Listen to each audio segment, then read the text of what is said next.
PRP क्या है, इसको कैसे किया जाता है, इसके क्या बेनिफिट्स हैं, इसके कौन कैंडिडेट्स हैं और इसके क्या नुकसान हो सकते हैं। आज बात होगी पीआरपी पे।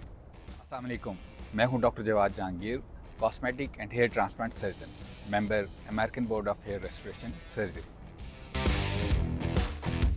पीआरपी, प्लेटलेट रिच प्लाज्मा, ये रीजनरेटिव मेडिसिन का एक ऐसा एडवांस प्रोसीजर है जिसके थ्रू हम अपने बॉडी में किसी भी जगह पर डैमेज सेल्स को रिपेयर कर सकते हैं।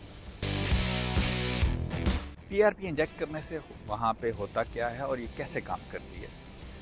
जब ये प्लाज्मा जिसमें प्लेटलेट्स मौजूद होते हैं ये हम स्कैल्प में इंजेक्ट करते हैं तो वहाँ पे बहुत से सेल्स एक्टिवेट हो जाते हैं, लाइक साइटोकाइंस, ग्रोथ फैक्टर्स और एंजियोजेनेसिस का प्रोसेस वहाँ पे स्टार्ट हो जाता है।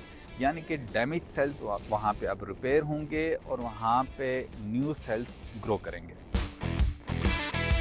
इस प्रोसीजर को कैसे किया जाता है? इस प्रोसीजर में पेशेंट का 20 to 30 ml ब्लड विड्रॉ किया जाता है और इस ब्लड को एक प्रोसेस के थ्रू गुजारा जाता है जिसे सेंट्रीफ्यूगेशन कहते हैं। इस प्रोसेस के थ्रू प्लेटलेट्स और बाकी ब्लड कंटेंट्स को अलग कर लिया जाता है। वो कंटेंट जिसमें प्लेटलेट्स मौजूद होते हैं हाई कंसंट्रेशन में, हम इनको दोबारा पेशेंट के स्कैल्प में इंजेक्ट करते हैं। इंजेक्ट करने से पहले पेशेंट का स्कैल्प नम कर दिया जाता है सो दैट उसको ये इंजेक्शंस का पेन कम से कम हो।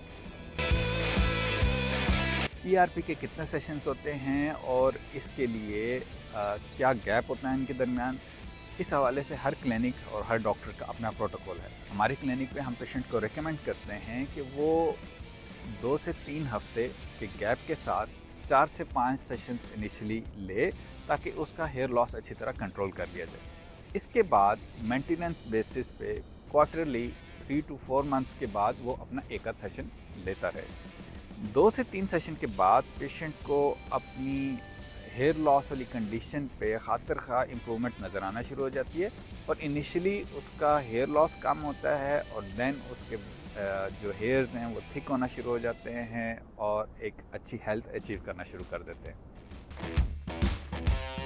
बीइंग हेयर ट्रांसप्लांट सर्जन मेरे लिए एक इंतहाई इम्पॉर्टेंट क्वेश्चन ये है कि पीआरपी के कैंडिडेट्स कौन से हैं। क्या पीआरपी से तमाम लोगों को बेनिफिट हो सकता है?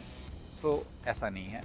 हाँ, वो पेशेंट जो हेयर लॉस की डिज़ीज़ में से गुज़र रहे हैं और अभी उनके बाल गिर रहे हैं, वो तमाम लोग थ्रू पीआरपीज़ एंड अदर ट्रीटमेंट्स अपने हेयर लॉस को कंट्रोल कर सकते हैं। लेकिन वो लोग जो एडवांस स्टेज ऑफ बाल्डनेस में जा चुके हैं और उनकी ये एक्सपेक्टेशंस हैं कि पीआरपी के थ्रू वो अपनी लूज़ की हुई रूट्स और बाल दोबारा रीगेन कर लेंगे, तो ऐसा नहीं है।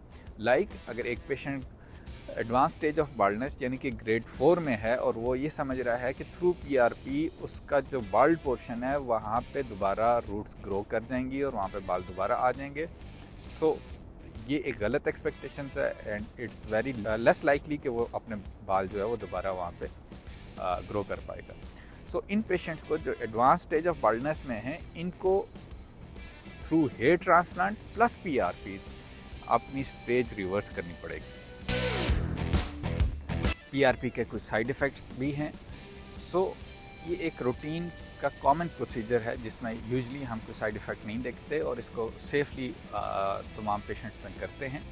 बट कुछ माइनर साइड इफ़ेक्ट्स आप एक्सपेक्ट कर सकते हैं कि प्रोसीजर के बाद हल्का फुल्का सर में पेन, रेडनेस या स्वेलिंग आपको हो सकती है, बट यूजुअली हम पेशेंट्स में ये चीज़ें भी नहीं देखते।